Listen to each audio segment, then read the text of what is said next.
कीर्तिजी महाराज की नमोस्तु नमोस्तु नमोस्तु। हे मुनिश्री, आम्हा सर्वांना उद्बोधन करून आमचं जीवन धन्य करावं। नमोस्तु नमोस्तु महाराज। जय बोलो देवादेव 1008 श्री शांतिनाथ भगवान की। थकले का नहीं ना। जय बोलो चारित्र चक्रवर्ती आचार्य श्री शांति सागर जी महाराज की। परम पूज्य गणाधिपति गंडराचार्य गुरुवर कुंदू सागर जी महाराज की। परम पूज्य गुरुवर प्रज्ञा श्रवणाचार्य श्री देवनंदी जी महाराज की। श्रीमद जैन धर्म की। बोलिए परम पूज्य मुनि सेवन कीर्ति जी महाराज की, मुनि संघ की। सद्धर्म बंधूंनो, हा उत्सव शास्त्रामध्ये सांगितलं आहे, उत्सव प्रिया मनुष्य। मनुष्य जो होता है वो उत्सव प्रिय होता है। जब भी हमारे लिए उत्सव आते हैं तो मन में आनंद आता है। फिर वो उत्सव दो प्रकार के होते हैं, एक धार्मिक उत्सव और एक सांसारिक उत्सव। हम धर्म के उत्सव में थोड़ा इंटरेस्ट कम दिखाते हैं, लेकिन जो सांसारिक उत्सव होता है उसमें हमारा जोर शोर बहुत ज्यादा होता है। लेकिन दोनों उत्सव में जमीन और आसमान का अंतर है। एक उत्सव जो है हमारे जीवन को ऊंचाइयों की ओर लेके जाना वाला है, और एक उत्सव जो है हमें संसार में जन्म मरण के चक्कर लगाने वाला है। ये उत्सव संस्कार महोत्सव है। ये उत्सव आत्म उन्नति का उत्सव है। ये उत्सव मानव जाति का कल्याण करने वाला उत्सव है। ये उत्सव एक मेक की भावनाओं को उज्जवल करने वाला उत्सव है।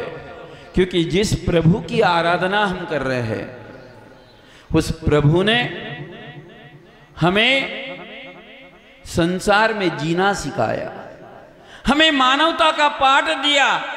हमें यह प्रभु ने सिखाया, हमें यह उपदेश दिया कि हम अगर अपने परिवार में रहते हैं, हम अगर अपने बच्चों के साथ रहते हैं, अगर हम समाज में रहते हैं तो हमें कैसे जीना चाहिए, सबको कैसे लेके चलना चाहिए, सबके साथ हमारा कैसा व्यवहार होना चाहिए। ये शिक्षा अगर किसी ने दी है तो जिस प्रभु की आराधना हम कर रहे हैं उन्होंने ये दी है।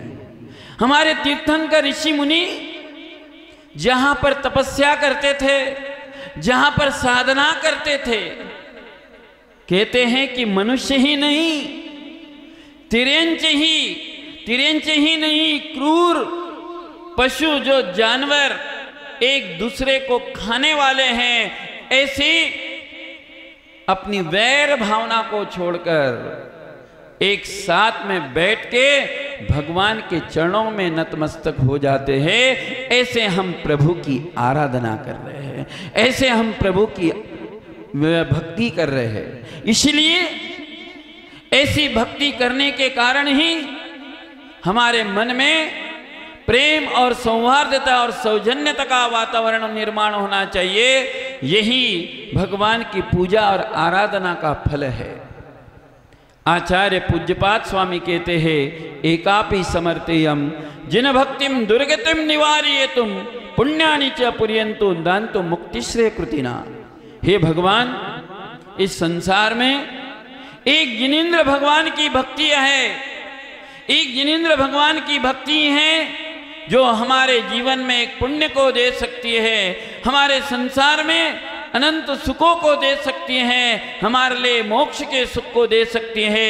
एकमात्र एक ऐसी जिनेंद्र भगवान की भक्ति है जो तुम्हारे समस्त प्रकार के मनोरथों को पूर्ण कर सकती है। बंधुओं, यह जो अचानक मिलता है, बिना सोचे मिलता है, वह हमारे पुण्य का फल है।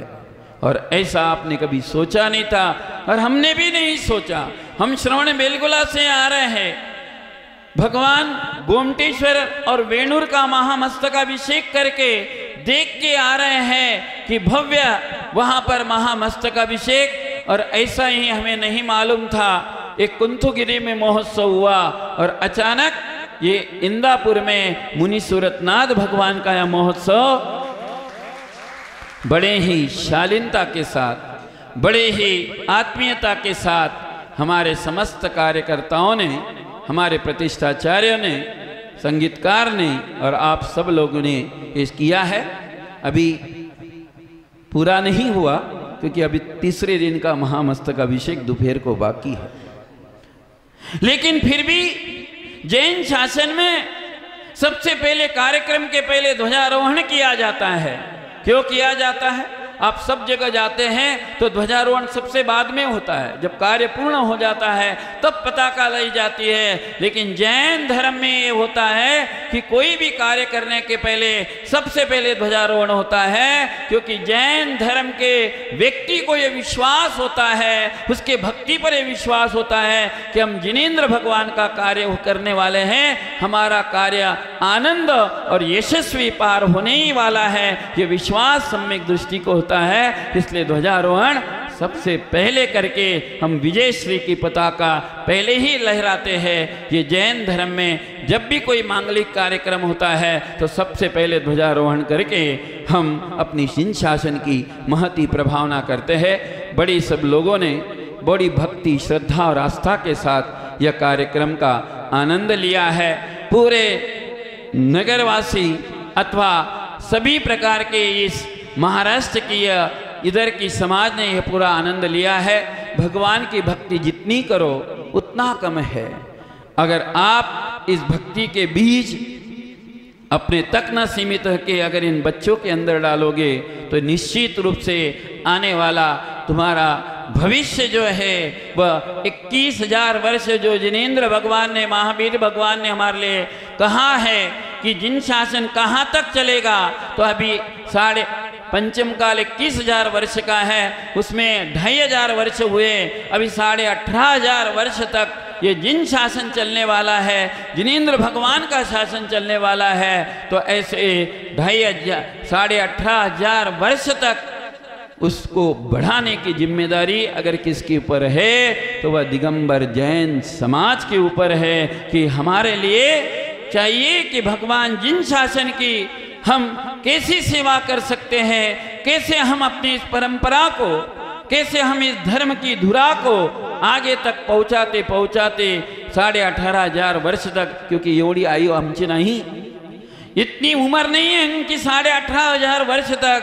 हम तो ज़्यादा से ज़्यादा 50 साल तक, ज़्यादा से ज़्यादा 100 साल तक रह सकते हैं, लेकिन 100 साल में, 50 साल में हम जैन शासन को, जैन शासन की परंपरा के लिए, धर्म के लिए मेरा क्या योगदान रहा। हर व्यक्ति अपने परिवार के लिए तो योगदान देता है, हर व्यक्ति अपने समाज के लिए तो योगदान देता है, लेकिन मेरा प्रथम कर्तव्य है, क्योंकि मैंने जैन धर्म में जन्म लिया है तो मेरा उत्तरदायित्व बनता है कि मैं जैन धर्म के लिए क्या करूं, मेरी परंपरा के लिए क्या करूं, मेरे साधुओं के लिए क्या करूं, मेरी समाज के लिए क्या करूं। ये हर व्यक्ति का एक प्रथम कर्तव्य है। अगर इस कर्तव्य को हम पालन करते हैं तो निश्चित हम जैन होने के लायक कहलाएंगे। हमें खुशी होगी जब इस दुनिया से आप विदा होगे तो आपके मन में एक आनंद का वातावरण होगा कि मैंने अपने धर्म के लिए किया है, मैंने अपने जीवन के, आप दूसरों के लिए नहीं कर रहे हैं, अपनी आत्मा की उन्नति करते हैं, क्योंकि जैन धर्म सबका है, प्राणी मात्र का है, जगत के कल्याण करने वाला है। लेकिन इसकी शरण में जो भी भव्य जीव जाता है उस सबका कल्याण स्वयमेव हो जाता है। ऐसा यह जिन शासन है, यह जैन धर्म की प्राप्ति हमें प्राप्त हुई है। इस जैन धर्म की शरण में हम सब आए हैं। ऐसे ही नित्य निरंतर ये उत्सव होते रहे और हम धर्म के संस्कार निरंतर प्राप्त करते रहे, क्योंकि यह धर्म ही है जो तुम्हारी आत्मा की सुरक्षा करेगा, यह धर्म ही है जो मैं तुम्हें परमात्मा तक लेके जाएगा, यह धर्म ही है जो तुम्हारे परिवार में मैत्री का वातावरण निर्माण कराएगा, यह धर्म ही है जो तुम्हारे लिए निरोगी बनाएगा। एक धर्म ही एक ऐसी चीज है जो तुम्हारे जीवन में सुख, शांति और अनंत शांति दे सकता है। दुनिया में धर्म के अलावा कोई ऐसी व्यक्ति नहीं है जो तुम्हारे लिए चिर शांति दे सकते हैं। इसलिए अपने प्राण से भी ज़्यादा इस धर्म को प्राप्त करते हुए अपनी प्राणों से भी ज़्यादा धर्म की रक्षा हमारे लिए करना चाहिए, क्योंकि ऐसे धर्म को प्राप्त करके हमें अपनी आत्मा की उन्नति करना है। बंधुओ, आपण सगळ्यांनी याच्यात या सोहळ्यामध्ये फार भाग घेतला, खूप आनंद घेतला आणि जेवढा आनंद जेवढी भक्ती तुम्ही केली त्याने तुम्ही जे कमवलं है ते सांगता येणार नहीं।